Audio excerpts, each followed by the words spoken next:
teman-teman kita yang terkasih, puji syukur kalau pada siang hari ini kita kembali dapat dikumpulkan dalam pembelajaran katekisasi kita. Untuk memulai kegiatan kita pada hari ini, mari kita mengangkat satu pujian, yaitu Mengalirlah Kuasa Roh Kudus.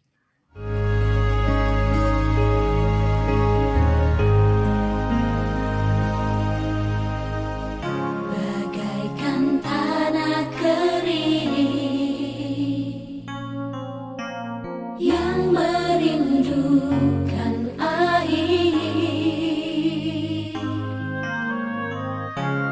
demikianlah jiwaku haus akan Engkau. Rindu selalu hadirmu di hidupku, memulihkan jiwaku, hapuskan air mataku.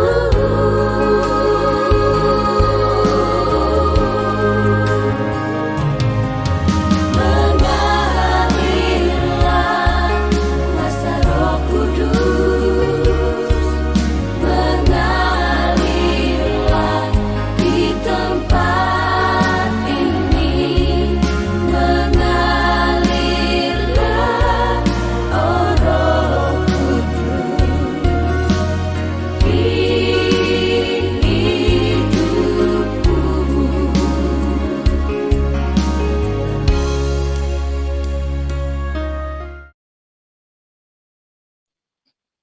Baik teman-teman sekalian, mari kita masuk dalam doa, mari kita berdoa.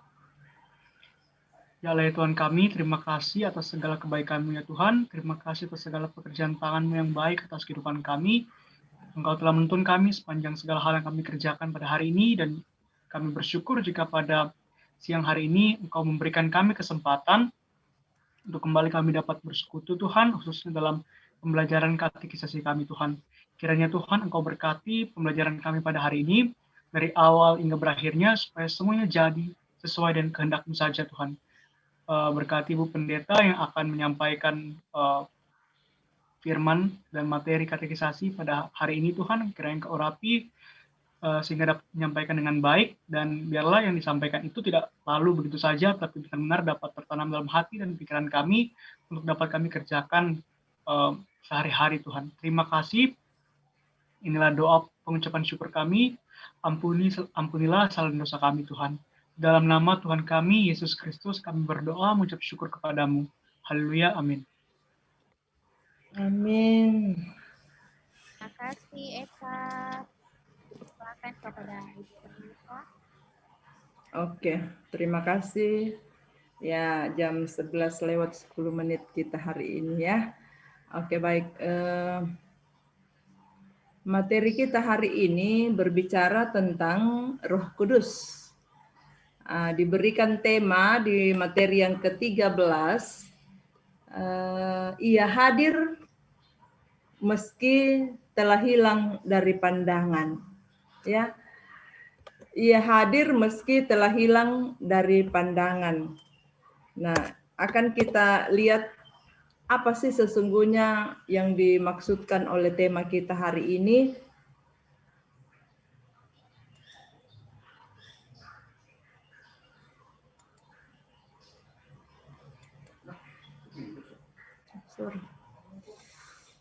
Sorry, salah.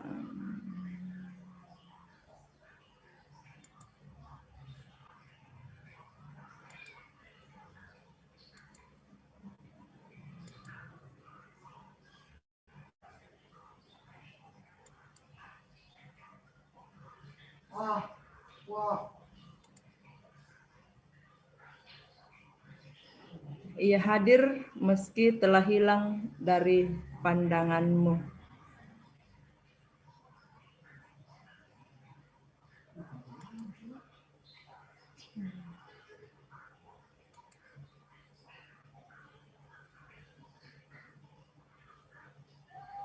Ya, bermasalah lagi.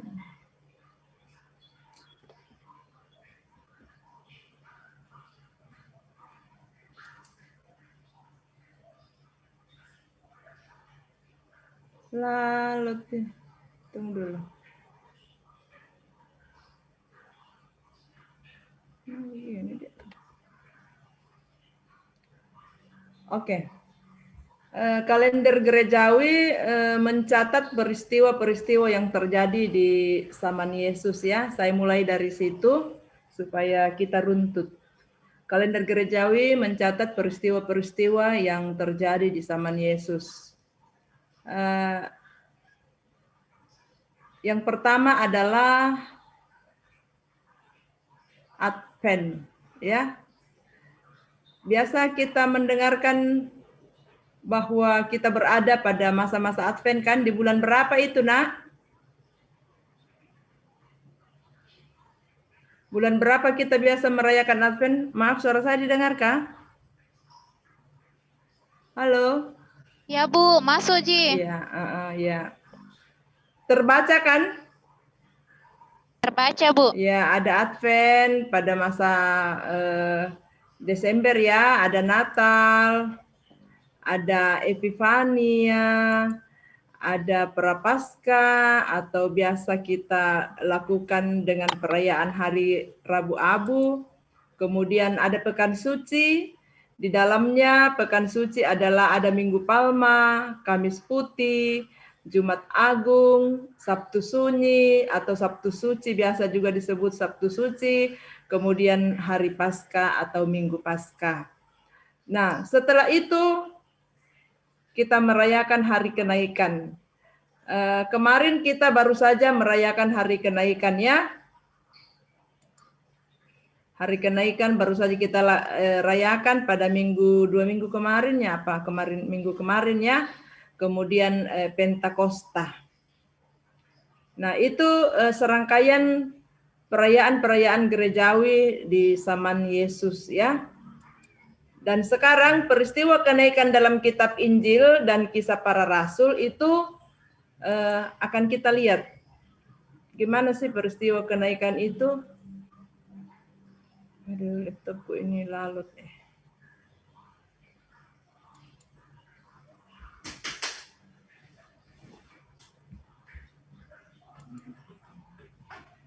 Bahwa peristiwa kenaikan dalam Injil Markus, Injil Lukas, dan kitab Kisah Para Rasul, di situ mencatat peristiwa kenaikan Tuhan Yesus secara eksplisit atau secara langsung dicatat.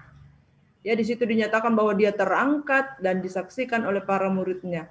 Sedangkan Injil Matius dan Injil Yohanes tidak menyebut secara jelas, melainkan hanya merujuknya.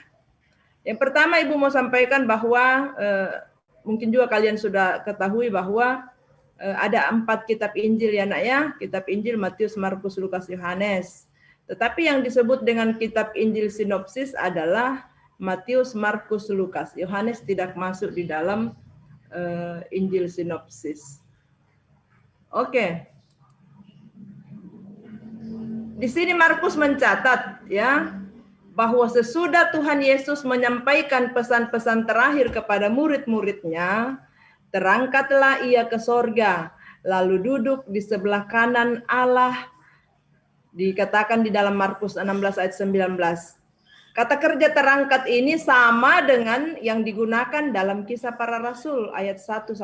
Nanti sebentar kita akan baca. Jadi saya hanya ingin memberikan gambaran kepada anak-anakku semua bahwa ternyata kenaikan Tuhan kita Yesus Kristus itu tidak semua dicatat secara langsung di dalam kitab Injil ya, tetapi inilah beberapa yang Ibu sampaikan. Lalu kemudian ya kita tiba pada Lukas. Lukas mencatat dalam Lukas 24 ayat 50 sampai 52, Yesus membawa mereka ke kota Yerusalem sampai dekat Betania. Di situ ia mengangkat tangannya dan memberkati mereka. Dan ketika ia sedang memberkati mereka, ia berpisah dari mereka dan terangkat ke sorga. Mereka sujud menyembah kepadanya, lalu mereka pulang ke Yerusalem dengan bersukacita. Jadi di sini jelas juga bahwa memang itu dicatat. Lalu berikutnya Kisah Para Rasul, ya, yang menjadi landasan materi kita hari ini. Kisah Para Rasul mencatat bahwa dalam Kisah Rasul 9 ayat 1 ayat 9 sampai 11. Di situ dikatakan sesudah Yesus mengatakan kata-kata terakhirnya, terangkatlah ia disaksikan oleh mereka dan awan menutupnya dari pandangan mereka. Ketika mereka sedang menatap ke langit, waktu ia naik itu, tiba-tiba berdirilah dua orang yang berpakaian putih dekat mereka dan berkata kepada mereka, "Hai orang-orang Galilea, mengapakah kamu berdiri melihat ke langit? Yesus ini yang terangkat ke sorga meninggalkan kamu, akan datang kembali." Ya, Ibu kasih garis kasih huruf tebal ya. Akan datang kembali dengan cara yang sama seperti kamu melihat dia naik ke sorga. Injil Matius tidak mencatat atau tidak memuat catatan peristiwa kenaikan, tetapi memuat satu rujukan ya, satu rujukan.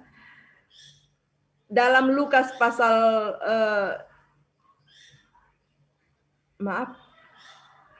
memuat satu rujukan kepada hasil akhirnya yang di sini dikatakan dia paralel atau sejajar dengan Markus 14 ayat 62 dan Lukas 22 ayat 69 dan 8. Ya, Matius 26. Jawab Yesus, engkau telah mengatakannya.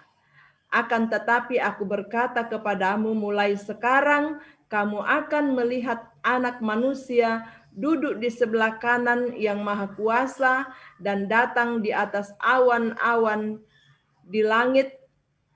Dan Injil Yohanes ini tentang Matius ya, itu Matius mencatat sebenarnya dia tidak secara langsung mencatat bahwa itu Yesus terangkat ke sorga dan lain sebagainya seperti ini, tetapi di sini dikatakan akan, tetapi aku berkata kepadamu mulai sekarang kamu akan melihat Anak Manusia duduk. Artinya di sini juga menggambarkan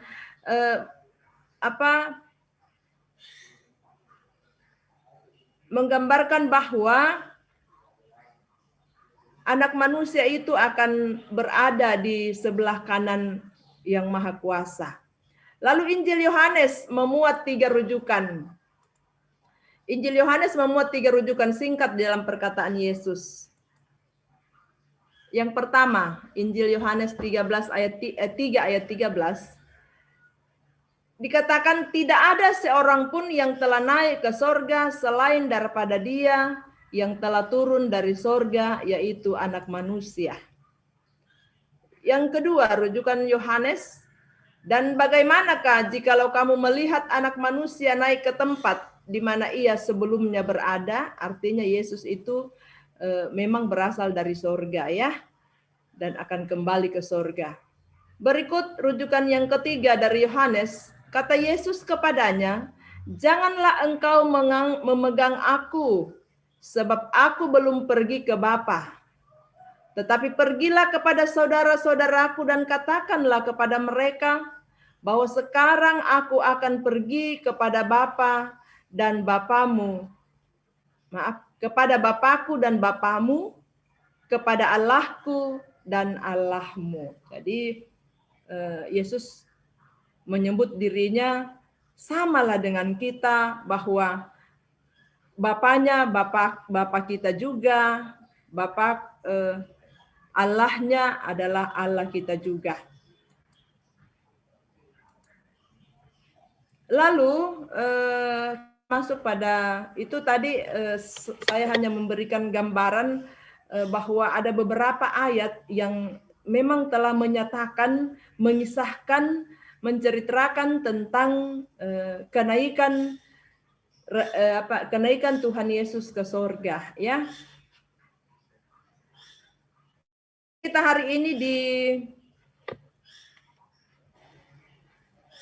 dilandasi atau bertitik tolak dari Kisah Para Rasul 1 ayat 6 sampai ayat yang ke-11. Dalam kekristenan, peristiwa kenaikan Yesus Kristus itu ke sorga adalah peristiwa yang terjadi 40 hari setelah kebangkitan Yesus. Ya, jadi kita sudah lebih 40 hari ya. Kapan itu? Coba siapa yang jawab? Kapan hari ke-50 itu terjadi, Nak? Halo? Saya tidak melihat. Tunggu dulu. Pada hari Pentakosta. Iya, hari Pentakosta. Hari Pentakosta itu kira-kira berapa hari lagi ya? Tidak lama lagi kan? Kita sedang berada pada masa-masa penantian ini. Penantian Roh Kudus. Karena kita sudah merayakan hari kenaikan beberapa hari yang lalu. Iya toh? Tanggal berapa ya? Ibu lupa juga itu. Ibu Kakak Vina bisa membantu. Kak saya lupa betul ya. Tanggal berapa itu kemarin kita rayakan hari kenaikan? Tanggal 13, Bu. 13. Oh iya tahu pas lebaran di aduh sorry. Tanggal 13. Artinya apa? Di tanggal berapa nanti kita merayakan hari Pentakosta? Halo, dari 40 ke 50 berapa hari kemudian itu? 10 hari kemudian, Iya, berarti 10 hari. 23. Iya, berarti tanggal 23 jatuhnya hari Pentakosta. Nah, Penta itu artinya hari ke-50 setelah Yesus bangkit dari antara orang mati. Jadi 40 dia naik ke sorga, setelah 10 hari setelah dia menjanjikan sesuatu kepada murid-muridnya dan kepada kita semua pada saat itu. Hari ke-10 turunlah itu sebagai yang disebut sebagai hari ke-50 atau hari Pentakosta. Yesus Kristus terangkat ke sorga atau ke langit disaksikan oleh murid-muridnya sampai kemudian Yesus hilang dari pandangan mata mereka. Setelah tertutup awan sesuai dengan yang dicatat dalam Kisah Para Rasul 1. Nah, sekarang pertanyaannya, di mana lokasi tempat Yesus berada bersama dengan murid-muridnya sesaat sebelum dia terangkat ke sorga? Di mana Yesus naik ke sorga, Nak?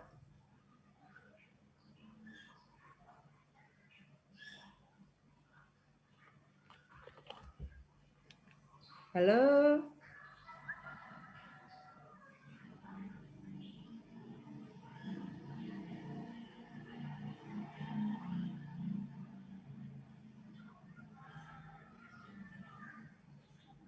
Halo, di mana Yesus terangkat ke sorga? Masih cari-cari? Nggak usah takut salah, Nak. Halo? Tidak ada gambarnya. Halo? Di Zaitun. coba. Iya, di Bukit Zaitun dekat Betania. Tidak ada tuh. Enggak tahu. Halo, iya. Di Bukit Zaitun dekat Betania. Tidak ada sinyalnya.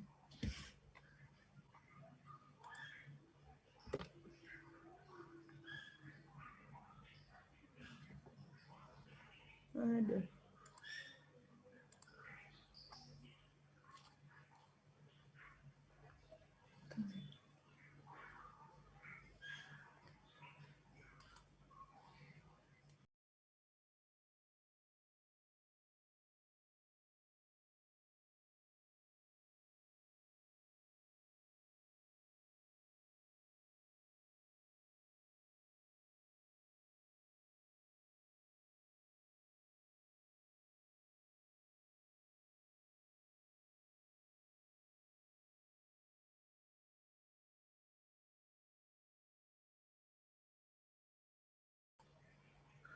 Oke. Di Bukit Zaitun dekat Betania. Tuhan Yesus naik ke surga adalah peristiwa yang sungguh-sungguh pernah terjadi, ya, sungguh-sungguh pernah terjadi. Makanya di awal tadi Ibu sudah sengaja membacakan beberapa fakta-fakta di dalam Alkitab bahwa memang kitab-kitab Injil dan Kisah Para Rasul itu mencatat baik itu secara eksplisit maupun secara rujukan saja, tetapi yang pasti bahwa kita mengamini semua kitab Injil dan kitab Injil dan Kisah Para Rasul itu menyaksikan mencatat itu, ya, bahwa memang benar-benar peristiwa kenaikan itu adalah peristiwa yang sungguh-sungguh pernah terjadi, walaupun kelihatannya bertentangan dengan prinsip ilmiah. Prinsip ilmiah itu, ya, tentang apa? Esar, coba. Teori gravitasi bumi itu bagaimana, Nak? Ya, intinya bumi punya gaya tarik dan benda-benda kan tertarik gitu, nggak bisa melayang-layang. Iya, nggak bisa melayang, ya. Itu sedikit pengetahuan yang bisa saya dapat ketika saya SMP dan SMA dulu, ya, karena di STT tidak belajar lagi begini gravitasi bumi, ya. Jadi memang secara akal, ya, secara logika itu tidak mungkinlah ada orang yang bisa terangkat ke surga, ya, tidak mungkinlah. Tapi disaksikan bahwa ini sungguh-sungguh pernah terjadi. Nah, artinya apa?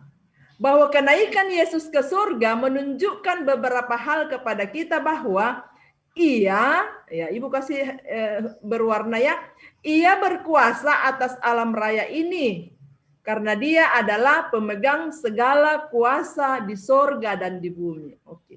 Jadi itu bisa terjadi pada diri Yesus, itu bisa dialami oleh Yesus karena dinyatakan bahwa Dia adalah pemegang segala kuasa di sorga dan di bumi. Matius 28 ayat 18. Yesus pergi ke sorga karena Ia berasal dari sorga. Tadi ada beberapa ayat Alkitab di depan yang Ibu sudah perlihatkan itu menyatakan bahwa, ya, Dia kembali ke asalnya karena Dia memang berasal dari sana. Oke, selanjutnya peristiwa kenaikan Tuhan sudah pastilah mendukakan hati para murid-muridnya. Nah, sama, ya, mungkin anak-anakku juga sudah pernah merasakan bagaimana ketika kita berpisah dengan orang-orang yang kita sayangi, kita cintai. Apakah itu berpisah sementara karena berjauhan tempat? Misalnya Esar yang sudah kurang lebih 4-3 tahun, ya, di Bandung, ya, berpisah dengan Bapak dan Mama. Ines juga seperti itu, dan mungkin ada beberapa di antara kita juga, ya, apalagi kakak Pina, ya, sudah bertahun-tahun tinggalkan juga orang tua. Artinya apa? Ataukah mungkin juga kita bisa terpisah dari orang yang kita kasih untuk selama-lamanya misalnya, ya. Jadi ada banyak hal yang bisa membuat kita terpisah, apakah untuk selama-lamanya ataukah hanya untuk sementara, ya. Tetapi yang pasti bahwa ketika kita mengalami perpisahan itu, ada saja hal-hal perasaan yang baru yang muncul dalam diri kita. Apakah itu kita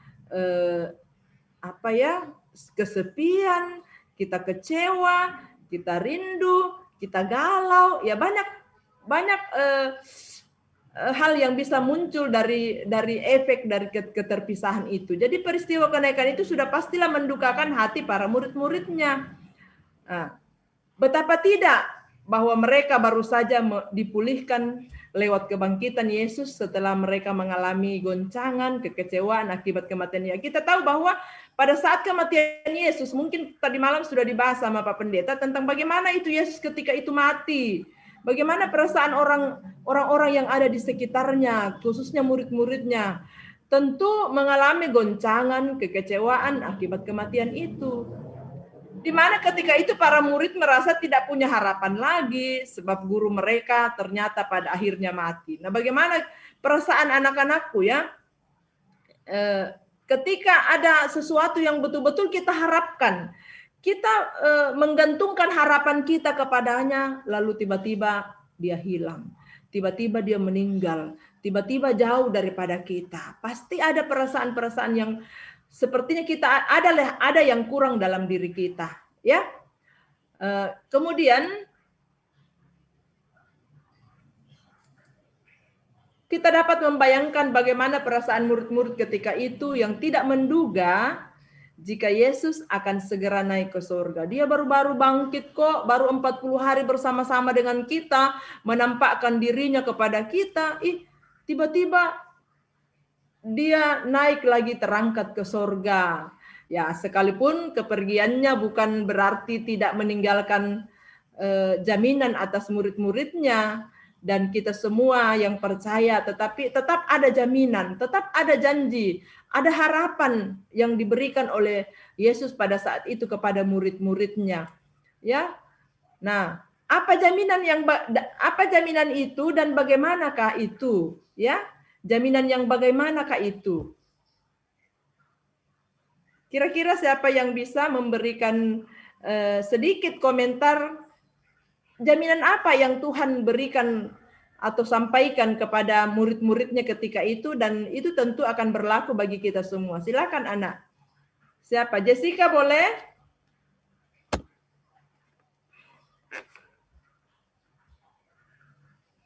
Ada Jessica hadir?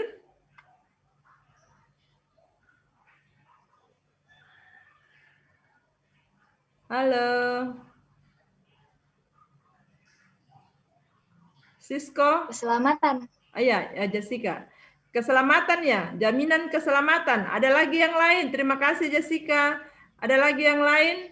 Sisko?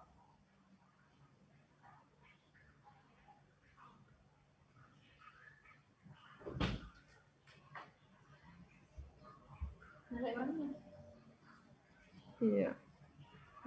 Sisko ada? Halo, disebut saja nak, jangan takut, jangan mungkin ragu atau apa. Silakan nak, enggak ada yang salah kok. Ibu juga tidak cubit toh, kalau salah karena ibu jauh. Desi, angkat tangan. Jaminan Roh Kudus yang akan membawa mereka ke jalan-jalan kebenaran. Ya, membawa mereka, Roh Kudus akan membawa, janji tentang Roh Kudus akan membawa kepada jalan kebenaran. Ada lagi yang lain? Dila coba Dila. Jaminan keselamatan dan hidup yang kekal. Jaminan keselamatan dan hidup yang kekal. Itu tuh tidak ada yang salah. Oke, ada lagi? Silakan. Sebut saja namanya nak yang mau berbicara. Saya ibu, karena tidak semua di layar ibu muncul ya.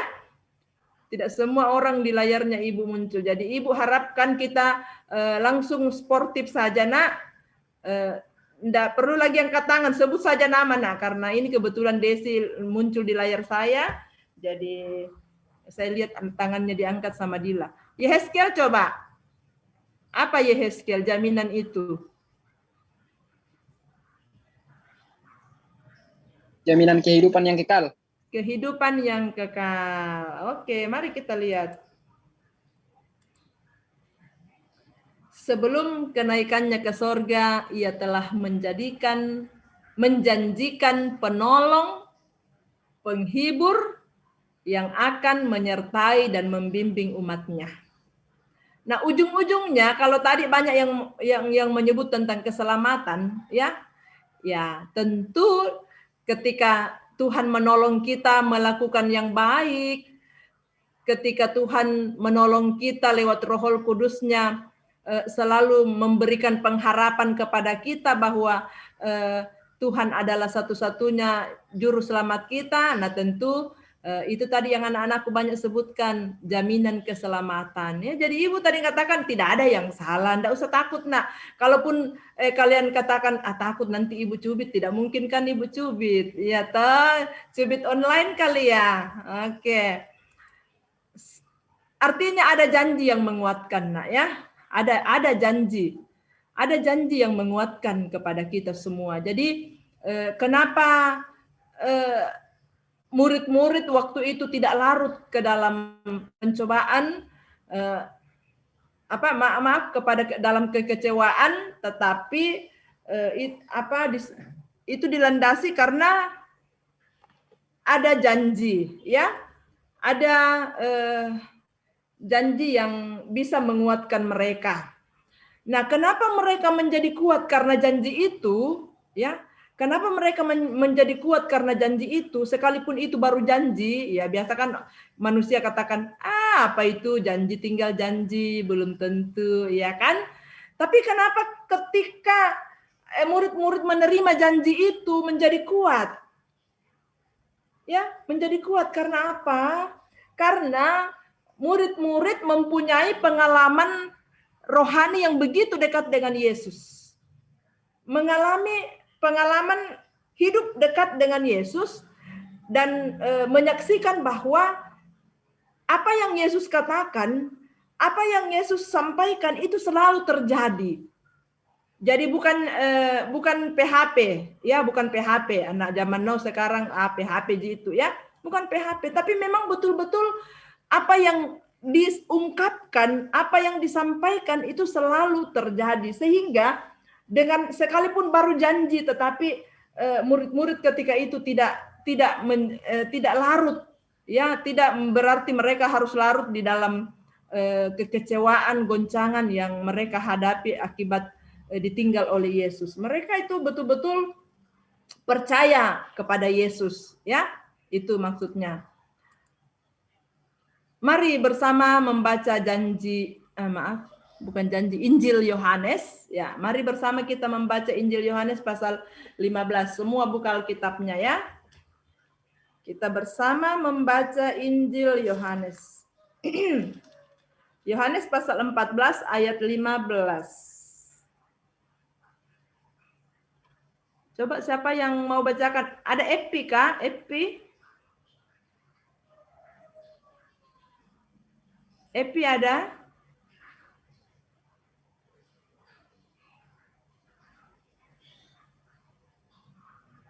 Ada Epi. Kalau begitu Devin. Ada Devin kan? Tadi saya lihat Devin, ya. Devin bacakan dulu nak ayat Injil Yohanes pasal 14 sampai 14 ayat 15 sampai dengan ayat yang ke-31. Silakan nak. Yohanes 14 ayat 15 sampai 31. Ya. Yesus menjanjikan penghibur. Jikalau kamu mengasihi aku, kamu akan menuruti segala perintahku. Aku akan meminta kepada Bapa dan Ia akan memberikan kepadamu seorang penolong yang lain supaya Ia menyertai kamu selama-lamanya, yaitu Roh kebenaran. Dunia tidak dapat menerima Dia, sebab dunia tidak melihat Dia dan tidak mengenal Dia. Tetapi kamu mengenal Dia, sebab Ia menyertai kamu dan akan diam di dalam kamu. Aku tidak akan meninggalkan kamu sebagai yatim piatu. Aku datang kembali kepadamu.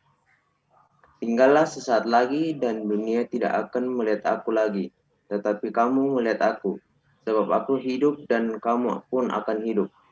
Pada waktu itulah kamu akan tahu bahwa aku di dalam Bapa-Ku dan kamu di dalam aku, dan aku di dalam kamu. Barang siapa memegang perintahku dan melakukannya, dialah yang mengasihi aku. Dan barang siapa mengasihi aku, ia akan dikasihi oleh Bapa-Ku, dan aku pun akan mengasihi dia dan akan menyatakan diriku kepadanya. Yudas yang bukan Iskariot berkata kepadanya, Tuhan, apakah sebabnya maka engkau hendak menyatakan dirimu kepada kami dan bukan kepada dunia? Jawab Yesus, jika seorang mengasihi aku, ia akan menuruti firman-Ku, dan Bapa-Ku akan mengasihi dia, dan kami akan datang kepadanya dan diam bersama-sama dengan dia. Barang siapa tidak mengasihi aku, ia tidak menuruti firman-Ku. Dan firman yang kamu dengar itu bukanlah daripada aku, melainkan dari Bapa-Ku, dari Bapa yang mengutus aku. Semua itu kukatakan kepadamu selagi aku berada bersama-sama dengan kamu. Tetapi penghibur, yaitu Roh Kudus yang akan diutus oleh Bapa dalam namaku, Dialah yang akan mengajarkan segala sesuatu kepadamu dan akan mengingatkan kamu akan semua yang telah kukatakan kepadamu. Damai sejahtera kutinggalkan bagimu, damai sejahtera kuberikan kepadamu, dan apa yang kuberikan tidak seperti yang diberikan oleh dunia kepadamu. Janganlah gelisah dan gentar hatimu. Kamu telah mendengar bahwa aku telah berkata kepadamu, aku pergi, tetapi aku datang kembali kepadamu. Sekiranya kamu mengasihi aku, kamu tentu akan bersukacita karena aku pergi kepada Bapakku. Sebab Bapa lebih besar daripada aku. Dan sekarang juga aku mengatakannya kepadamu sebelum hal itu terjadi, supaya kamu percaya apabila hal itu terjadi. Tidak banyak lagi aku berkata-kata dengan kamu, sebab penguasa dunia ini datang dan ia tidak berkuasa sedikit pun atas diriku. Tetapi supaya dunia tahu bahwa aku mengasihi Bapa dan bahwa aku melakukan segala sesuatu seperti yang diperintahkan Bapa kepada aku. Bangunlah, marilah kita pergi dari sini. Demikianlah firman Tuhan. Oke, terima kasih Nak Devin. Nah, jelas sekali dari pembacaan kita bahwa Yesus itu ke surga karena dia memang berasal dari surga. Dan penguasa-penguasa dunia tidak dapat mengalahkannya, ya. Kemudian roh kebenaran dunia tidak dapat diterima oleh dunia. Ya, roh kebenaran itu tidak dapat diterima oleh dunia. Sebab dunia tidak melihat dia. Nah, sekarang yang kita mau dalami sekarang bahwa dunia itu tidak mau percaya kepadanya karena dia tidak terlihat.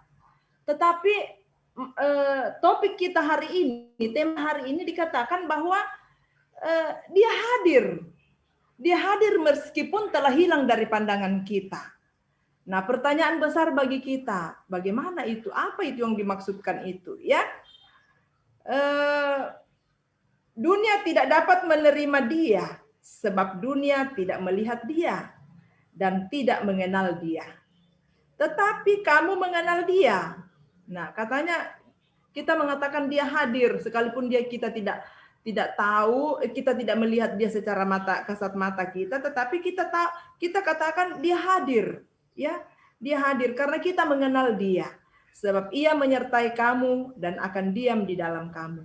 Aku tidak akan meninggalkan kamu sebagai yatim piatu, ya. Artinya Yesus naik ke surga bukan berarti dia meninggalkan murid-muridnya waktu itu supaya dia menjadi yatim piatu. Yatim piatu itu artinya apa? Yatim piatu tidak punya lagi siapa-siapa, tidak punya ayah, tidak punya ibu. Ya, tetapi bukan kepergian Yesus itu tidak membuat kita menjadi seperti itu, ya. Nah, pertanyaannya, sebutkan gelar-gelar yang diberikan kepada Roh Kudus yang dijanjikan itu.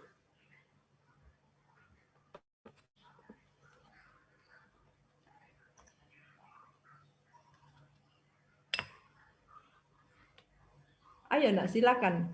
Coba siapa yang bisa menyebutkan itu gelar-gelar yang diberikan kepada Roh Kudus kepada kita. Tadi kan anak Devin sudah membacakan kepada kita semua, mudah-mudahan kita semua mengikutinya. Gelar-gelar apa itu yang dijuluki kepada sebagai Roh Kudus itu? Gelar penolong dan penghibur.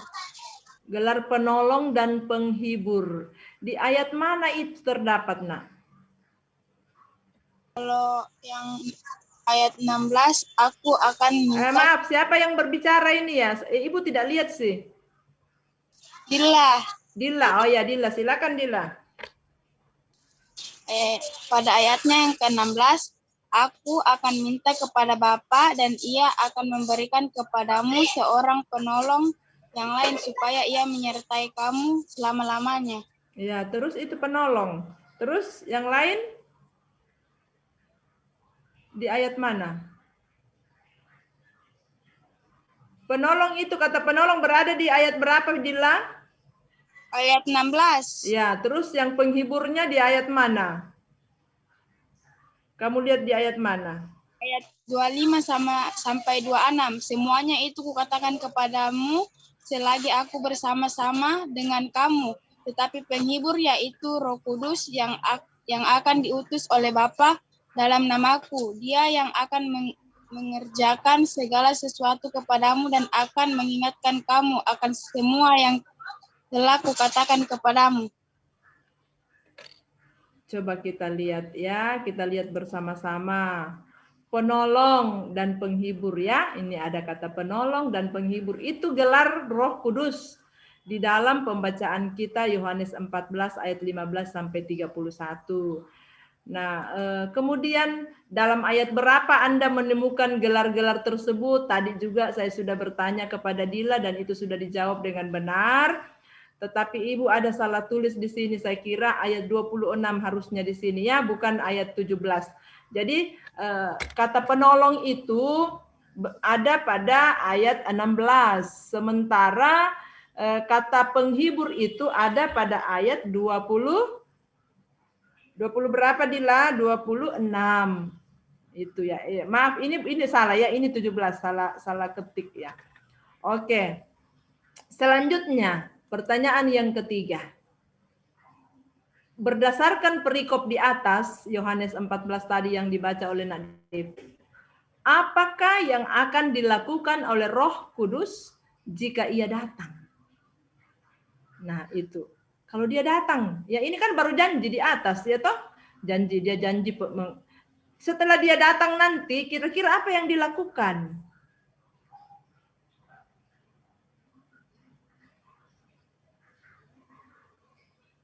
Ada?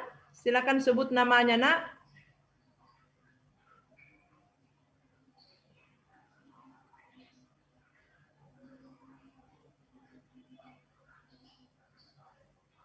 Menurut saya ayat Ya. Siapa, Nak? Siapa? Dengan siapa? Menurut saya ayat Halo, dengan siapa ini berbicara? Dila. Ya, Dila, ya. Sebut namanya, Nak. Oke, siapa? Menurut saya ayat 26b, dialah yang akan mengajarkan segala sesuatu kepadamu dan akan mengingatkan kamu akan semua yang telah kukatakan kepadamu. Jadi Roh di sini selalu mengingatkan kita. Iya, Dila mengatakan mengingatkan kita. Ada yang lain? Silakan, Nak. Ya, lebih banyak lebih bagus sepertinya ini supaya kita menjadi kaya ya. Ada yang lain? Silakan, Nak. Disebut namanya langsung jawab. Semua lihat ini tulisan di layar toh?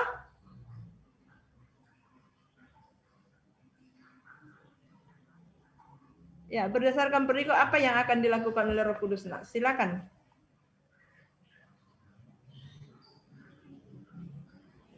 Listra? Salah satu peran utama Roh Kudus itu menguduskan. Itu terdapat di 1 Korintus 6 ayatnya yang ke-11. Menguduskan, 1 Korintus 6 ayat yang ke-11. Ya, terima kasih Nak Listra. Menguduskan. Kemudian selanjutnya siapa lagi? Sisko, enggak pernah aku dengar suara ini Sisko ini.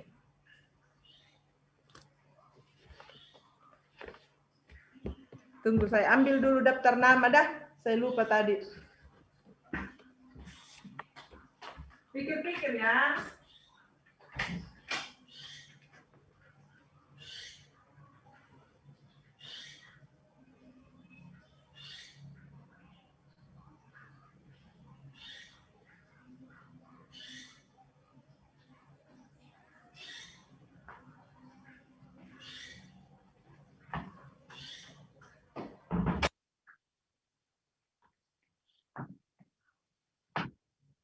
Silakan, Michael Jackson coba.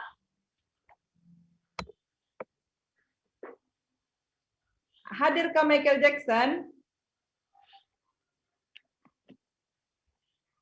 Randy Tonapa.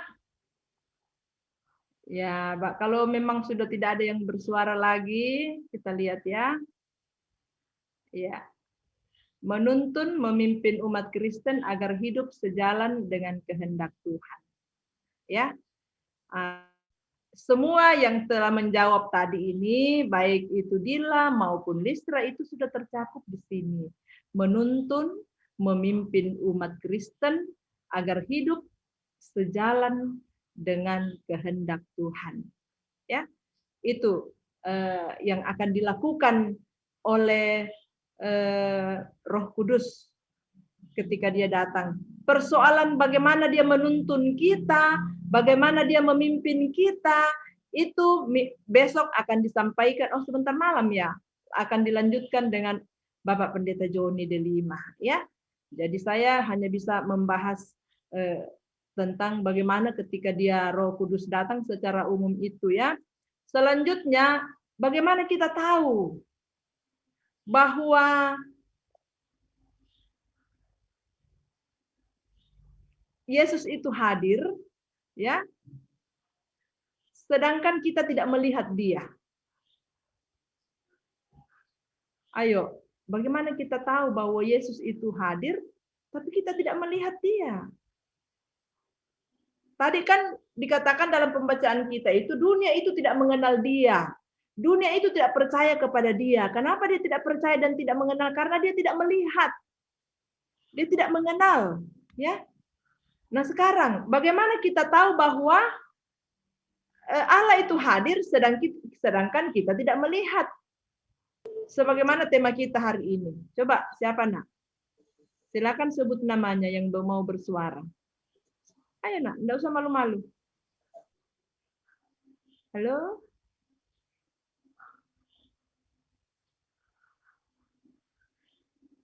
Ada Novrianto Rain, ada? Halo Rain, ya silakan nak. Kira-kira bagaimana menurut Rain mau menyatakan bahwa Allah itu hadir, sedangkan kita tidak melihat Dia. Silakan. Nak.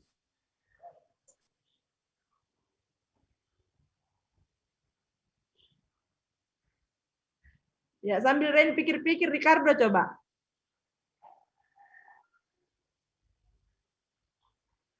Ricardo? Yulianto? Vanessa?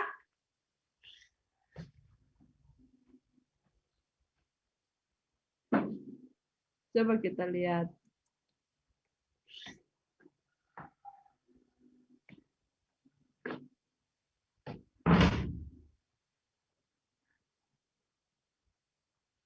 Ayo. Ya kan materi kita hari ini, ia hadir meski telah hilang dari pandangan kita. Artinya bahwa ia datang dan sungguh-sungguh hadir, betul-betul dia hadir dan datang, ya. Nah, ini pertanyaan ini tadi muncul. Bagaimana kita katakan dia hadir sedangkan kita tidak melihat?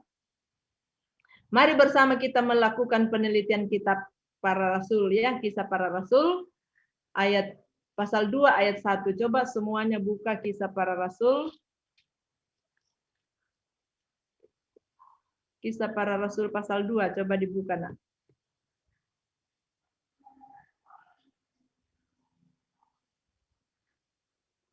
Silakan Yulianto membacanya. Ada Yulianto hadir? Tidak ada, Bu. Tidak ada. Octavianus?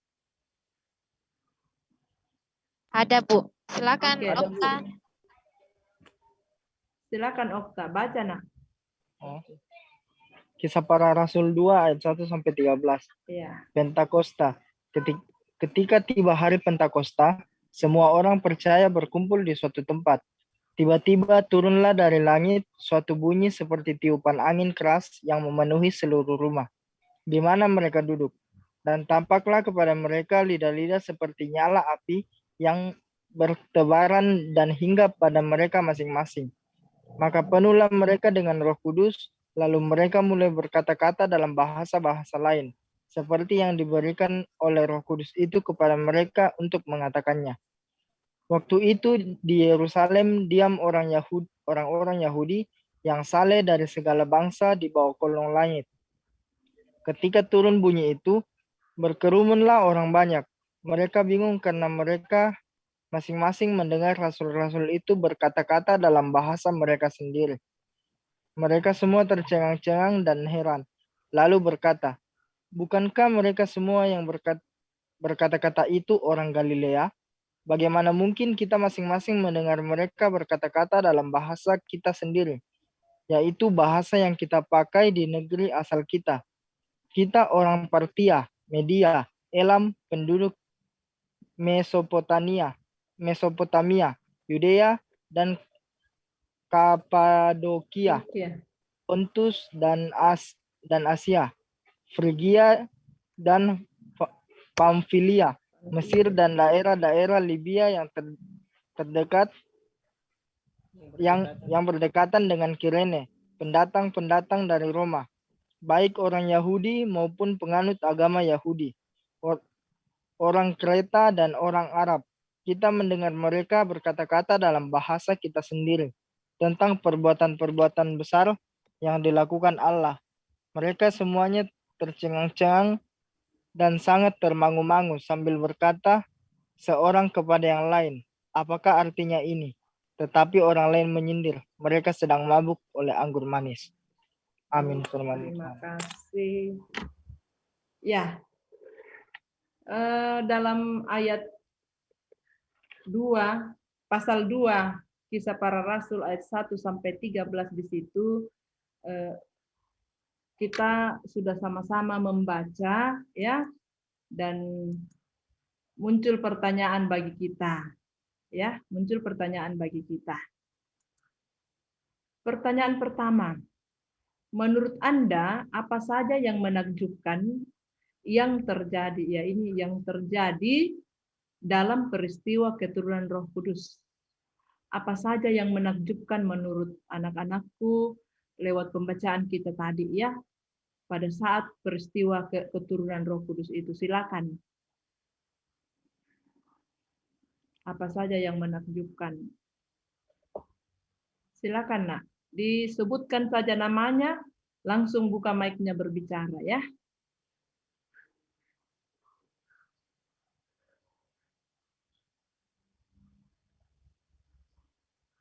Listra? Iya. Ya, apa saja yang menakjubkan, Nak? Yang pertama itu murid-murid yang pertamanya takut untuk memberitakan Injil, tiba-tiba diberi kekuatan untuk berani untuk memberitakan Injil. Yang kedua, waktu keturunan Roh Kudus itu mereka dapat berkata-kata dalam bahasa roh yang dimana bisa dipahami oleh banyak orang. Lalu kalau nggak salah itu 2.000 orang dibaptis, kalau nggak salah.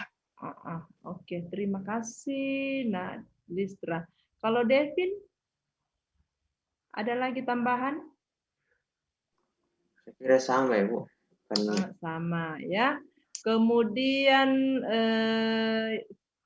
Yurlianto, ada Yurlianto?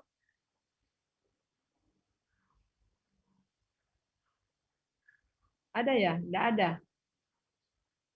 Oke, ada tambahan dari siapa? Coba silakan.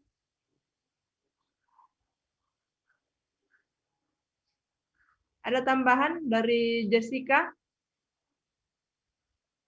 Dari Ines ada Nak Ines kan? Iya, Bu. Iya, ada tambahan Nak apa yang disebutkan tadi Listra? Kurang lebih sama, mereka diberikan kemampuan untuk berbicara menggunakan bahasa roh, di mana mereka bisa menyampaikan firman Allah dengan yang bisa dipahami oleh hampir semua orang. Oke, terima kasih.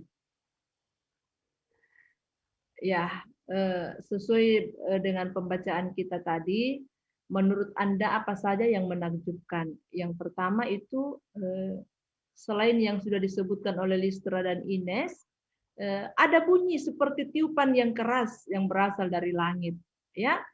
Ada bunyi, itu suatu yang menakjubkan. Lalu berikutnya lidah-lidah seperti nyala api yang hinggap di atas hinggap di atas kepala para rasul-rasul ketika itu. Dan berikutnya para rasul berkata-kata. Nah, ini yang disebutkan tadi teman kita, para rasul berkata-kata, berbicara dalam bahasa yang lain. Bukan dalam bahasa mereka, tetapi bahasa orang yang ada di seberang. Tadi sudah dikatakan dalam pembacaan kita tadi, mereka mengatakan, loh itu kan bahasa kita, kenapa mereka tiba-tiba mereka bisa berbahasa dengan bahasa kita, dan satu sama lain saling mengerti. Nah, kira-kira apa yang membuat mereka menjadi bisa mengerti dan mampu melakukan itu, mampu berkata-kata? Itu tidak lain adalah pekerjaan Roh Kudus. Tiba-tiba dalam hidup kita, rasanya tidak mungkin deh, ya toh? Kadang-kadang impossible. Tapi itu nyata, terbukti dalam hidup kita. Nah, itulah yang dikatakan bahwa itu adalah pekerjaan oleh kuasa Roh Kudus. Hal-hal yang mungkin tidak mampu, tidak di luar jangkauan pikiran kita, seperti tadi gaya gravitasi bumi itu kan tidak mungkin. Kalau secara logika itu tidak mungkin ada orang bisa naik ke surga dengan terangkat begitu saja, ya toh? Terangkat hidup-hidup begitu saja kepada. Tapi itu nyata karena apa? Tadi sudah dinyatakan bahwa Yesus itu berkuasa di surga dan di bumi. Tidak ada satu penguasa pun yang bisa menghalangi dia, yang bisa mengalahkan dia. Nah, itu 3 tentang pertanyaan yang pertama. Pertanyaan yang kedua, bagaimana Anda meyakini? Ya, bagaimana Anda meyakini bahwa Roh Kudus tetap menyertai kita juga dalam kehidupan kita sekarang ini? Bagaimana kita bisa yakin ya bahwa Roh Kudus itu tetap menyertai kita hingga saat ini? Silakan.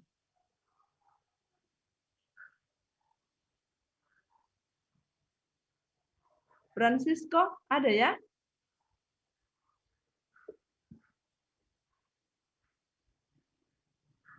Ada Francisco kan? Ya, silakan Nak, Francisco. Bagaimana kamu bisa yakin bahwa Roh Kudus itu ada, hadir? Iya, hadir sekalipun tidak ada kita lihat, tetapi dia ada. Bagaimana kamu bisa yakin itu?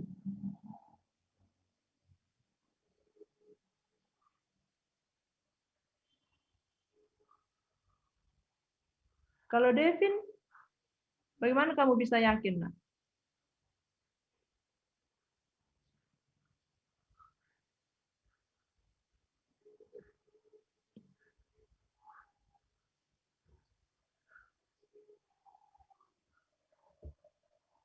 Sambil Devin pikir-pikir, Yehezkiel kali ya. Mana Yehezkiel? Tadi ada kan? Iya, silakan. Bagaimana kamu bisa yakin bahwa Roh Kudus itu ada padahal dia tidak kelihatan? Karena kita bisa merasakan pertolongan dan penyertaannya. Merasakan pertolongan dan penyertaannya. Coba kita lihat. Roh Kudus menolong kita untuk berdoa. Kemudian Roh Kudus mengajar dan mengingatkan kita. Ya. Roh Kudus membimbing kepada kebenaran.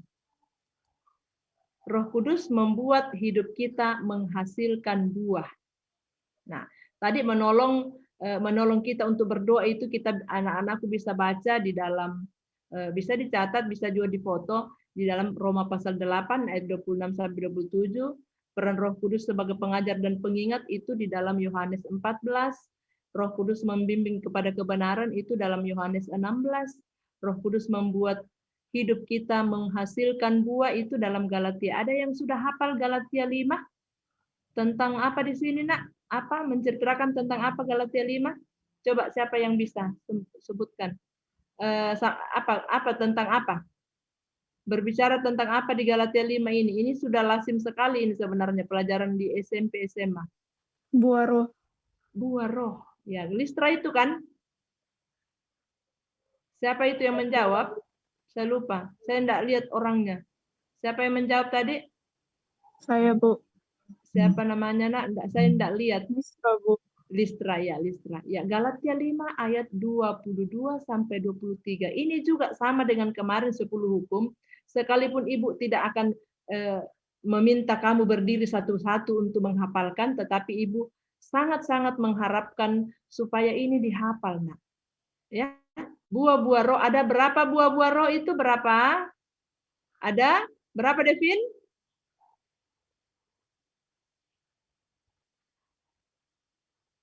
Ayo, siapa yang tahu buah-buah roh itu ada berapa selain Listra? Coba, enggak usah Listra dulu. 9. Ada 8.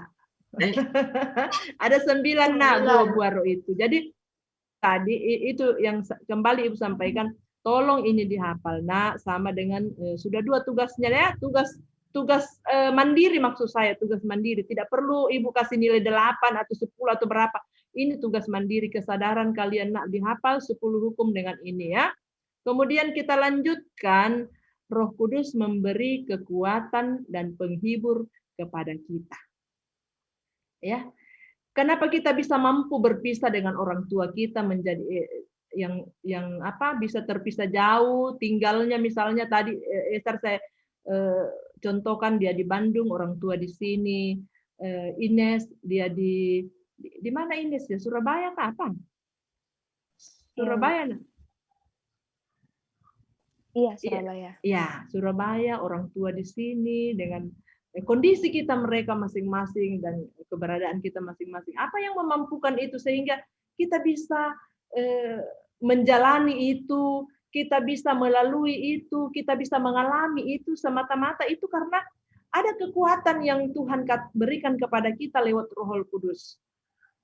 Apa yang membuat anak-anakku sekarang dengan sukacita, dengan sukarela masuk dalam ruang Zoom hari ini. Yang membuat anak-anakku dengan penuh kerelaan, penuh ketulusan untuk mengikuti pelajaran katekisasi. Itu semua adalah pekerjaan Roh Kudus. Itu yang diyakini nak, bahwa itu semua adalah pekerjaan Roh Kudus, tidak lain itu. Ya. Dia membimbing kita kepada kebenaran. Nah, yang kamu lakukan ini sudah sesuatu yang sudah kamu sudah melakukan kebenaran, mengikuti pelajaran seperti ini itu sudah benar, ya. Menolong kita untuk berdoa. Apa yang mendorong kita biasa berdoa? Kadang-kadang kan, berdoa itu sebenarnya pekerjaan, tidak ada pekerjaannya, bukanlah pekerjaan yang susah itu berdoa sebenarnya. Tetapi ya kadang-kadang sulit juga kita lakukan. Tapi pada akhirnya kita mampu melakukannya itu. Karena apa? Karena Roh Kudus.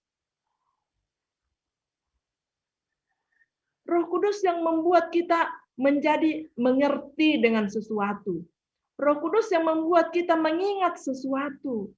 Mengingat berdoa, mengingat baca firman, mengingat untuk ke sekolah, mengingat bahwa kalau di sekolah itu ulangan itu tidak boleh nyontek ya. Dia selalu membimbing kita supaya kita selalu hidup dengan dalam kebenaran. Membuat kita itu menghasilkan buah. Buah apa itu? Disenangi, buah yang disenangi oleh Tuhan dan disenangi oleh sesama manusia. Itu kalau saya tidak salah tema PPGT ya. Disenangi Tuhan dan disenangi sesama. Bagaimana Kakak Pinda? Cocok nih? Tidak salah kah? Disukai Allah dan manusia. Ya, disukai Allah dan manusia. Karena apa? Kenapa kita disukai oleh manusia? Disukai oleh Allah karena kita berbuah. Buah apa? Buah yang benar. Buah kebenaran. Kasih, sukacita, damai sejahtera, ya, kesabaran. Itu di situ semua. Pengendalian penguasaan diri. Ya. Itu semua di situ. Memberi kekuatan kepada kita untuk mengalami berbagai macam masalah dalam kehidupan kita. Ya, tidak ada di antara kita yang tidak punya masalah. Contoh masalah tugas di sekolah misalnya. Itu kan masalah besar sebenarnya. Bukan masalah besar, tetapi kadang-kadang kita besar-besarkan. Kenapa? Karena kita menunda-nunda waktu dan akhirnya bertumpu, akhirnya menjadi masalah besar. Ya. Nah, mulai sekarang anak-anakku semua sudah harus kamu pahami bahwa kita harus punya semangat, ya. Harus punya semangat karena kita yakini, kita amini bahwa Roh Kudus itu ada yang memberikan selalu kekuatan, memberikan semangat dan kemampuan. Kamu pasti bisa. Ya, tidak ada yang tidak bisa kamu lakukan, semua pasti bisa kamu lakukan ketika itu dengan penuh ketekunan, keseriusan dan penyerahan diri kepada Tuhan, ya. Nah, anak-anakku semua, Tadi Ibu juga sudah singgung sedikit tentang turunnya Roh Kudus atas rasul-rasul pada hari Pentakosta, hari ke-50 ya, peristiwa kebangkitan. Nah, hari ke-50 ini mungkin Pak Pendeta sudah sampaikan juga tadi malam, tetapi tidak apa-apa saya mengulang bahwa hari ke-50 itu atau hari keturunan Roh Kudus itu juga dikenal dengan hari lahirnya gereja. Hari lahirnya gereja. Jadi sebelum-sebelumnya itu tidak ada yang disebut dengan gereja. Yang ada itu umat Tuhan. Ya, umat Tuhan. Tetapi belum disebut menjadi suatu gereja. Ya, jadi dengan turunnya Roh Kudus di hari Pentakosta itu, disitulah lahirnya gereja. Jadi kalau ada pertanyaan, kapan gereja itu lahir? Nah, pada hari Pentakosta atau hari ke-50 setelah Yesus bangkit.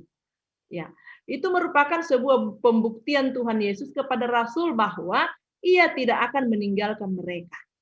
Ya, dengan turunnya Roh Kudus, dengan dicurahkannya Roh Kudus beberapa hari kemudian tadi, kalau atau Listra tadi kalau saya tidak salah sudah menyatakan bahwa tanggal 23 kita akan masuk dalam masa Pentakosta.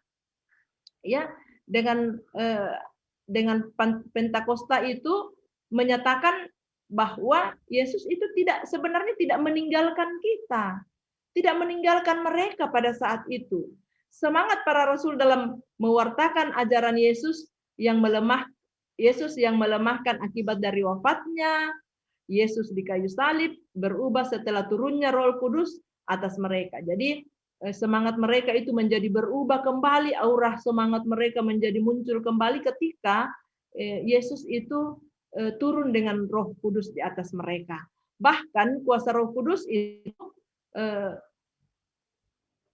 Rasul Petrus ya, dengan kuasa Roh Kudus, Rasul Petrus yang pernah meragukan bahkan menyangkal Yesus ya, kita tahu ya cerita sekolah minggu itu ya, Petrus itu pernah menyangkal Tuhan Yesus. Dia pernah meragukan dan menyangkal Tuhan Yesus itu, bahkan dia akhirnya menjadi berani dan yakin berkhotbah. Ya, yakin memberi penguatan, memberitakan firman, berkhotbah dan membuat ribuan orang meminta untuk dibaptis. Tadi Nalistra sudah sempat menyampaikan ini bahwa Rasul Petrus yang tadinya meragukan Tuhan Yesus, akhirnya justru dia yang membuat orang menjadi datang kepada Tuhan untuk meminta dibaptis. Ya, seperti itu, menjadi percaya. Nah, bagaimana kita tahu bahwa Ia hadir dalam seluruh hidup kita? Bagaimana kita tahu bahwa Ia hadir dalam seluruh hidup kita? Ya, kadang-kadang berbicara tentang Roh Kudus ini memang, ya itu memang agak bukan sulit, tetapi kadang-kadang memang agak susah kita pahami ketika kita mau melihat saja dengan mata kepala kita, tanpa kita melihat dengan iman kita, ya. Ya, tentu karena kita merasakan tadi, ada juga sudah sampaikan tadi, kalau saya tidak salah ya, Yehezkiel siapa tadi. Bagaimana kita tahu bahwa Ia hadir, ya, Ia hadir dalam, ini harusnya huruf besar ini, nah ya, ini Ibu salah di sini ya. Bagaimana kita tahu bahwa Ia, harusnya ini huruf besar menandakan Allah, Roh Kudus, Ia hadir dalam seluruh kehidupan kita. Dengan kita tahu karena kita merasakan. Kita merasakan. Apa yang kita rasakan itu kita merasakan dengan iman, percaya, dan mempercayakan hidup kita kepadanya secara total. Bisa Nak Ines memberikan sedikit komentar bagaimana bagaimana pernyataan di bawah ini, bahwa kita itu beriman, percaya, dan mempercayakan hidup kita kepada Tuhan secara total.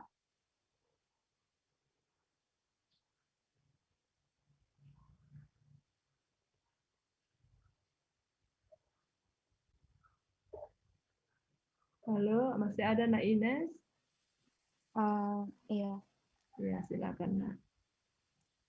Dengan kita beriman, atau percaya dan mempercayakan kehidupan kita kepada secara total, kita bisa merasakan kehadiran Allah. Karena ketika kita mengambil contoh nyatanya dalam kehidupan, untuk saya sendiri personal, ketika mengambil sebuah keputusan atau sedang dilema, kadang hati nurani itu memberikan, biasanya ketika kita ingin mengambil keputusan ini, kadang dari hati nurani sendiri ada meragukan, dan saya percaya bahwa dengan mempercayakan atau ketika kita mengingat akan kehadiran Tuhan itu sendiri, Tuhan akan menyatakan bahwa dirinya hadir dengan memberikan kita solusi atau teguran kecil atas keputusan-keputusan yang kita ambil dalam kehidupan kita.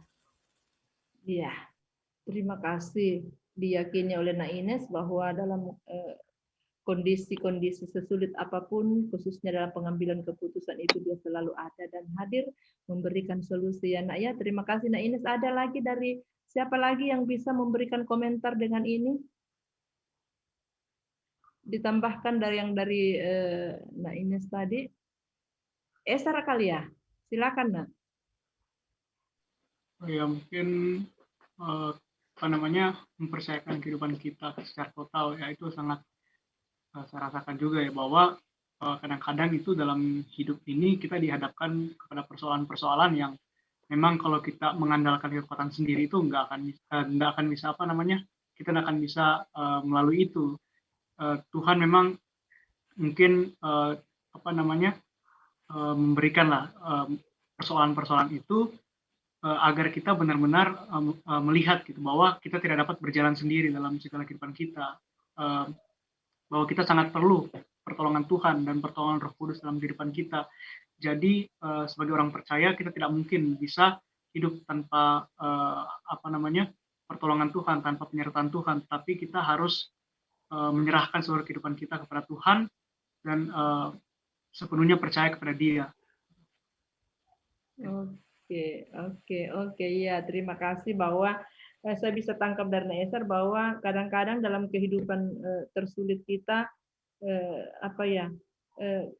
Tuhan itu mengizinkan kalau saya membahasakan begitu, Tuhan itu memang kadang-kadang mengizinkan sesuatu kesulitan-kesulitan itu terjadi dalam diri kita supaya itu akan membawa kita menyaksikan lebih dekat bahwa ternyata ini tidak bisa saya pecahkan, ini tidak bisa saya lalui, tidak bisa saya alami ketika saya jauh daripada Tuhan. Ketika tidak ada Roh Kudus yang menolong saya. Siapa lagi kalau bukan Dia? Iya toh? Ada tangan yang tidak kelihatan, ya, yang kadang-kadang kita tidak sanggup bagaimana mendefinisikan ini, tetapi itu bisa kita rasakan. Itu bisa kita rasakan. Satu orang lagi kalau ada yang ingin berkomentar tentang ini, silakan. Masih ada? Silakan. Devin bisa, Devin. Devin mau berkomentar.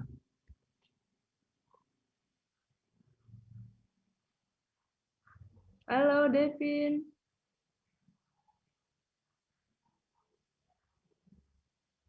Bisa, Devin? Kalau begitu, Yehezkiel.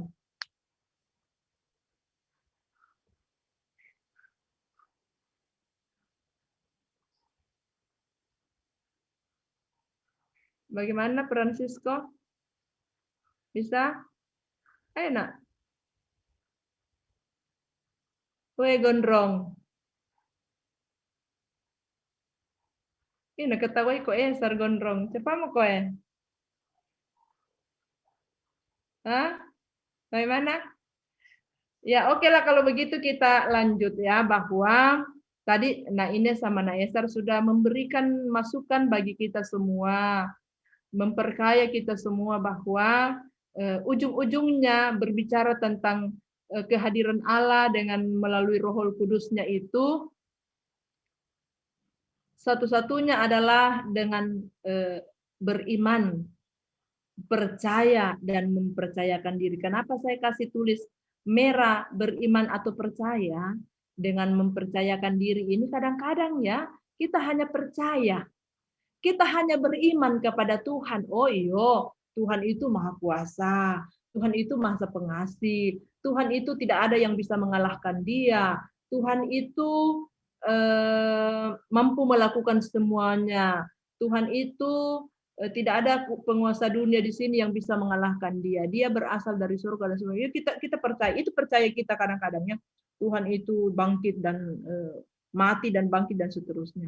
Tapi kadang-kadang anak Tuhan itu baru hanya sampai kepada percaya saja, beriman saja, ya percaya Tuhan itu begini, begini, tapi tidak mempercayakan diri kepada Tuhan, tidak mempercayakan diri. Nah ini, percaya dengan mempercayakan diri ini tidak boleh dilepaskan, nak, tidak boleh dipisahkan. Ya, ada cerita lama sebenarnya sih, dan mungkin kalian sudah banyak membaca dan mendengarkan seorang pemain akrobat, ya, seorang pemain akrobat. Dia mau melintas di sebuah tali di atas, ya. Lalu dia berteriak kepada penonton, apakah kalian percaya kalau saya bisa melalui seutas tali di atas ini, ya? Akrobat kan biasa tuh. Yo, penonton katakan, iya saya percaya, kami percaya, saya percaya. Semua berteriak begitu. Lalu kedua, dia lewat lagi. Seperti itu, ya saya percaya. Dia pakai lagi pertama dia berjalan, lalu kedua dia pakai apa itu, gerobak-gerobak, ya. Apakah Bapak Ibu percaya kalau saya bisa menyeberangkan gerobak ini ke seberang? Yuk percaya, percaya. Ya, karena memang mereka sudah melihat bahwa ini orang ini memang hebat. Pemain akrobat ini memang hebat dan pasti dia bisa, pasti dia mampu. Lalu berikutnya, gerobak itu dia bilang, lori-lori, ya, begitulah lori-lori kalau saya mau bahasakan sekarang, ya, yang biasa dipakai dorong pasir misalnya, anggaplah seperti itu. Lalu dia bilang begini, kira-kira siapa yang bisa atau berani untuk naik ke gerobak ini bersama dengan saya sambil menyeberang ke seberang dengan seutas tali itu. Angkat tangannya, siapa yang berani?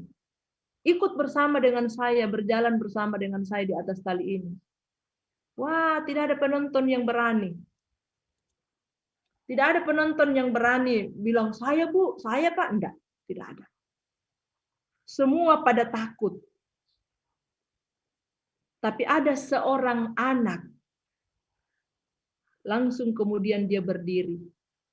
Saya. Ya, naiklah anak itu. Dan ternyata si anak ini adalah, siapa yang sudah tahu, pernah dengar cerita ini? Anak ini siapa dia? Siapa anak ini? Yang sudah pernah dengar cerita ini ada? Silakan. Ternyata anak ini adalah anaknya si pemain akrobat itu. Anaknya sendiri. Dia berani menyeberang bersama dengan ayahnya. Kenapa? Apa makna dari cerita ini, nak? Kadang-kadang tadi awalnya, kami percaya, kamu pasti bisa. Tapi setelah dipanggil dia, melibatkan dia dalam tantangan itu, ya Tuhan memanggil dia, melibatkan dia dalam melalui tantangan itu, menjalani tantangan itu, tiba-tiba semuanya terdiam, takut, tidak mau. Tapi ada satu anak tadi yang mau. Karena dia adalah anaknya. Nah, sekarang makna dari cerita ini bahwa kalau memang kita adalah anak-anak Allah, anak Tuhan, seharusnya kita tidak hanya sebatas percaya, tetapi juga adalah kita lanjut kepada mempercayakan diri kita kepada Tuhan. Mempercayakan diri kita kepada Tuhan. Bukan hanya mempercayakan setengah-setengah, tetapi di sini dikatakan mempercayakan kehidupan kita kepadanya secara total. Supaya kita menjadi anak Tuhan yang disukai oleh Tuhan dan disukai oleh sesama manusia. Ya. Mempercayakan diri, nak. Mari, apalagi kita tidak selalu mulus perjalanan hidup kita. Ya, tidak selalu mulus. Nah, dalam masalah-masalah mulus atau tidak kita hadapi itu kan kita di situ kita bisa merasakan arti kehadiran Tuhan lewat kuasa Roh Kudus-Nya, ya. Nah, materi kita hari ini telah sampai di sini, dan kalau ada yang ingin dipertanyakan, tadi kita mulai lewat 10 menit, dan ini masih ada kurang 3 atau 5 menit. Bisa pun lewat sedikit ya Kakak Vina, 5-10 menit, karena memang tadi kita terlambat mulainya. Bu. Ya, ada Kak yang ingin bertanya, Nak? Silakan kalau ada, ataupun mungkin tidak bertanya tetapi mau berbagi, ya, bukan pertanyaan tetapi mau berbagi. Mungkin ada yang Ibu lupa misalnya, yang mungkin anak-anakku ada kepikiran, lalu disampaikanlah itu. Oh, masih ada Ibu, bisakah begini? Ada saya mau sampaikan sama teman-teman, kayaknya seperti ini. Siapa tahu ada yang kurang, silakan ya, supaya kita menjadi semakin diperkaya ya. Oke, silakan Nak kalau ada.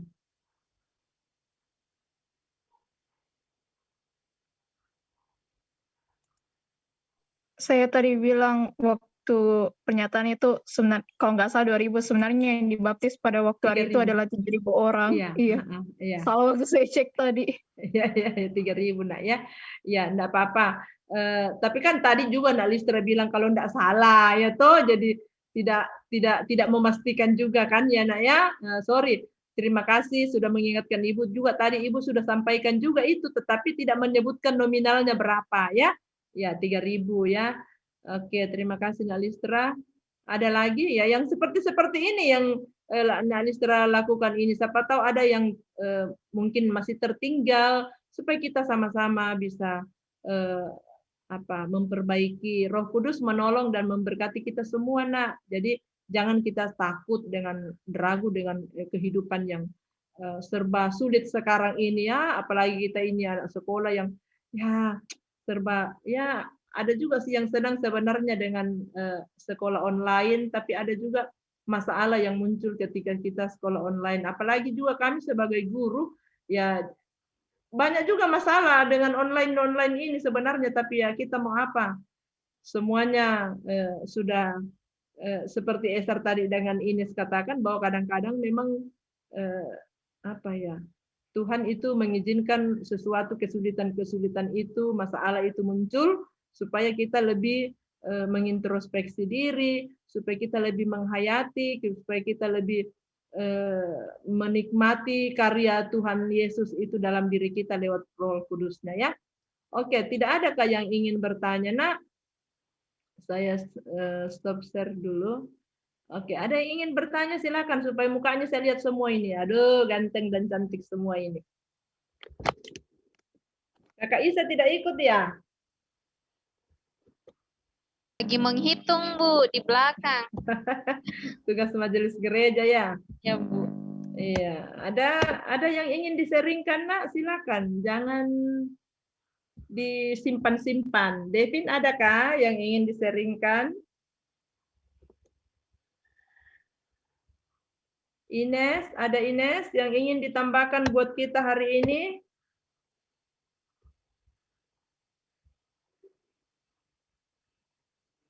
Esar ada, Bila, Francisco, Novrianto, baru kelihatan semua mukanya ini. Randy, Listra, Vanessa.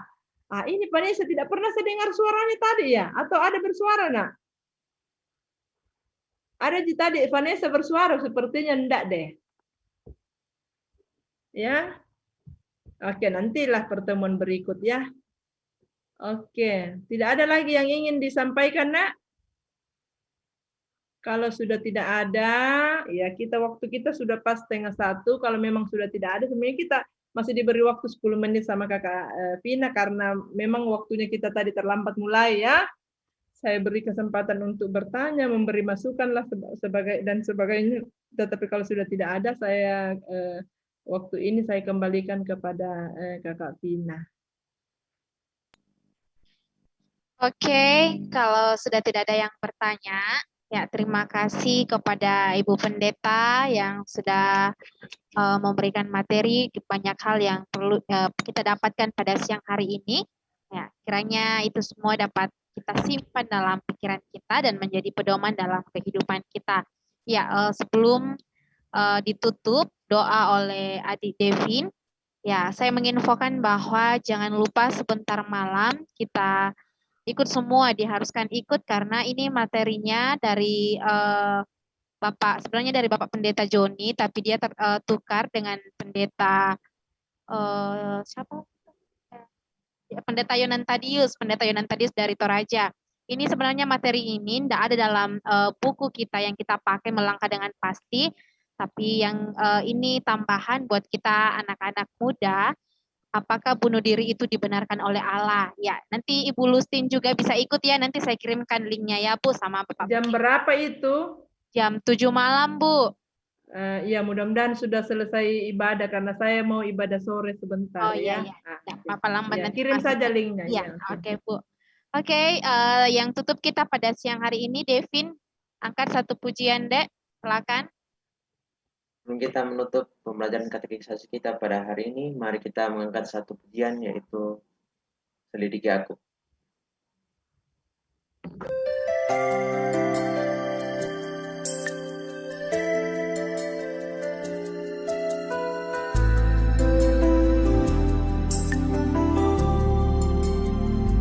Selidiki aku, lihat hatiku, apakah ku sungguh mengasihimu, Yesus, Kau yang Maha Tahu dan menilai hidupku, tak ada yang tersembunyi bagimu.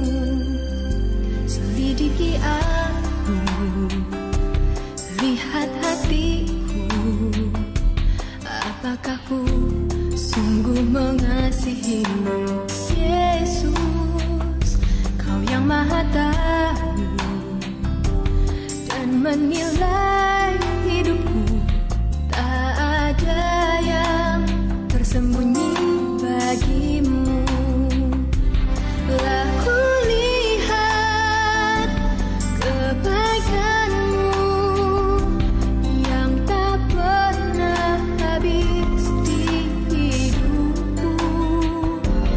Ku berjuang sampai akhirnya Kau dapati aku tetap setia.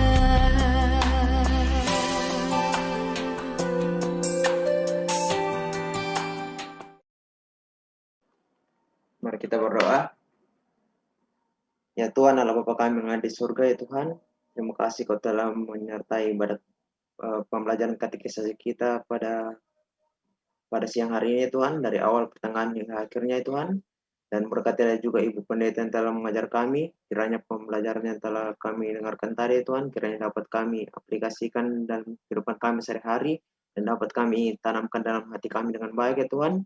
Dan saat ini kami ingin melanjutkan segala aktivitas kami, berkatilah kami, dan sertailah kami, ya Tuhan. Ampunilah segala dosa dan kesalahan kami, Tuhan. Indah anakmu, dan nama Tuhan Yesus, salia, amin.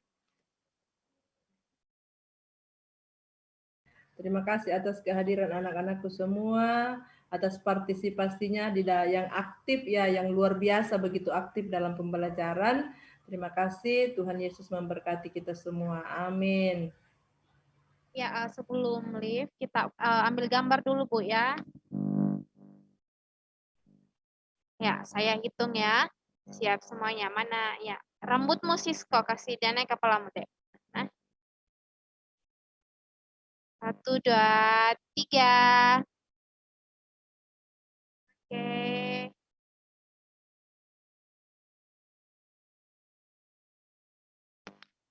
Terima kasih. Sampai jumpa. Sama-sama. Salam sama orang tua semua ya, Nak ya.